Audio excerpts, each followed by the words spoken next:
Today I'm very lucky to be interviewing Jessica Majzner, author of Beyond the Veil. Thank you so much for agreeing to this interview. Can you tell our listeners a little bit about yourself? Yeah, so I am 26 years old. I'm engaged to an awesome man. I'm from Minnesota, and I have 2 dogs. Aw, you have fur babies. Yep. That's what we call them. They're fur babies. How many books have you written so far? Beyond the Veil is my first. Awesome, awesome. Now, did you always see yourself as being a writer? Yeah, I have. Basically, from the time a teacher in elementary school, we were doing like a creative writing thing, and she was like, Jessica, I would not be surprised if I saw your name on a book one day. So, yeah, basically from that time on, I was like, okay, I'm going to be an author. Is that teacher still around? You should send her the book. I should. If I could track her down, I would. Yeah, right? Here's that book. You were right. Now, do you do this full-time or part-time? Full-time. Oh, that's good. Because it's nice Yeah. that you're able to do that. So we were talking about your book, Beyond the Veil. Can you give us some insight into the main character and the situation and stuff? Yep. So Natalia, she is a 17-year-old vampire huntress. And she, I didn't want her to be kind of like that witty, snarky, female character that's kind of prevalent in like paranormal romances and things like that. Oh, like Buffy. I wanted, yeah, like I wanted her to come across as more real, more relatable, just kind of somebody that you could relate to. And I was actually kind of her age when I started writing the book, so. So it was kind of a fantasy world for you too at the same time.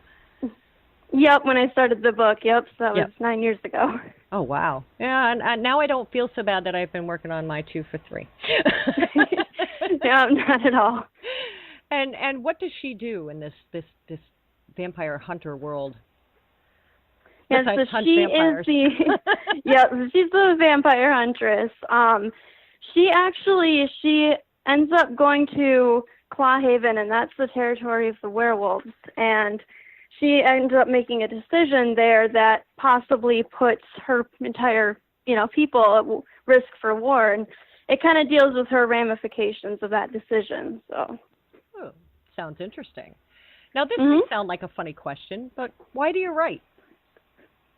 I write because I had a story that I wanted to tell, and the story that I wanted to read had not been written yet. So I wanted to do something different with vampires and werewolves and kind of do like a fresh take on them. So. Yeah, no more Twilight. Yes. No more Twilight. Kind of the opposite of Twilight, yes. Yes. Now, do you ever get writer's block? Yes. That usually happens when I don't have a scene that's been fleshed out in my mind enough. So, so usually that is kind of just a matter of disciplining yourself and, getting down to the nitty-gritty details of writing, and that usually takes care of that. Well, that's good. Now, do you set a special time or a place to write? Yep, so I'm lucky that my fiancé, he's at work during the day, and then that gives me plenty of alone time at the house to write. So when he's at work, I write, yep. That's cool. Now, do you write longhand, typewriter, computer? Usually computer, but sometimes I get in moods where I just want to take a notebook outside in the backyard, and I'll do that, and then I'll usually end up typing it later, but for the most part, it's on a computer. Now, how much research did you have to do when writing this book? This book is actually set in a fictional kind of 17th century. It's not named or anything in the book, but it's kind of based on like Russia, so I had to do quite a bit of research, everything from what did people wear to like the weapons that they used, and even just like, in a castle, like what does that look like? Yeah, just to make it a little more realistic in the fantasy part. Exactly. So fantasy is great, though, because you can actually embellish on it, and, Yep. It doesn't have and to if I get perfect. A detail wrong, it's fiction. That's right. That's why it's fiction. What was the hardest part about writing the book? Honestly, it's probably the entire thing. Writing a book is not easy. And I think the discipline, like just saying, okay, well, I've got an internet in front of me that's filled with other websites that are more fun than Microsoft Word. So Yeah. that's probably the hardest part. Yeah, it's that Facebook thing. If I could shut Facebook off, I could probably get a lot more done. Yeah. Was there anything easy about writing in the book? Nope. Like I Nope. said, this has been the hardest thing I've ever done in my entire life, But definitely right? the most rewarding. Yes. Yeah. Now, did you do your own editing with the book? Me and my fiance Dennis, we each did a line by line Wow. when it was done, and then that took about a month, and then we set it out to a professional editor, and then she gave us like a whole developmental edit, and that took probably another month close to it to get all her changes implemented. So it's been edited about 3 times when you think about it. Yeah, and a lot of books are that way. We edit our own automatically. I mean, I've edited my book. I don't know how. That's why I can't get past 3. Chapter 3. Yeah. That's my stuck point right there. Yep. Now, how did you publish this book, and why did you choose this way to do it?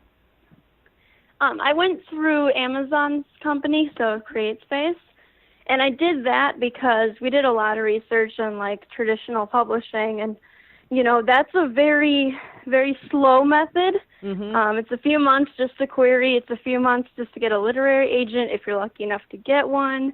Few months from publishing, and then you're looking at another 2 years to get published, and then they take upwards of like 70% of your profits. So that's kind of why we decided to self-publish.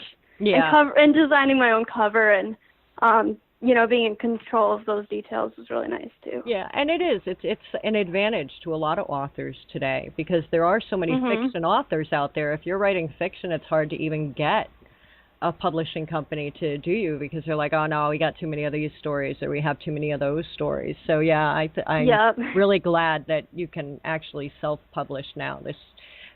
Way back when I was going to start writing a book way back before, you had to send in paper manuscripts to all of these places. So yeah, that took even longer. Yeah, so the game's definitely changed. So I think self-publishing is kind of the future now.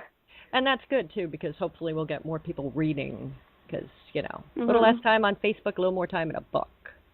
Exactly, yep. Now, what authors have inspired you? David Clement Davies is probably my biggest one. He wrote The Site.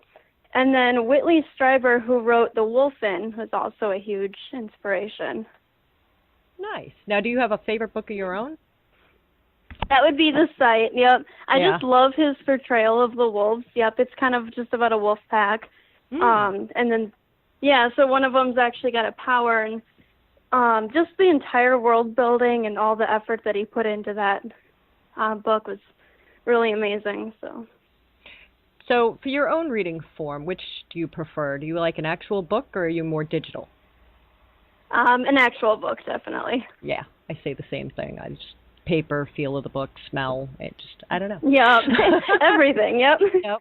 Now, are you working on anything specific right now? Are you coming up with a sequel or another book? I am working on the sequel to Beyond the Veil. It'll be called A Veil of Stars, tentatively. And then I also have a prequel plan, too. Oh, awesome. So it'll be a trilogy when it's all done. That's good, too. With self-publishing, at least you don't have to worry about that, because sometimes if a book doesn't sell well enough through a publisher, they won't pick up the second books.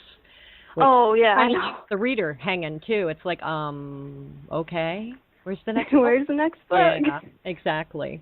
Now, do you have any advice for aspiring writers? Discipline is the only thing that is going to get that book written. Yeah, I agree with you there. I have to start setting time and place and just, I have a problem with that.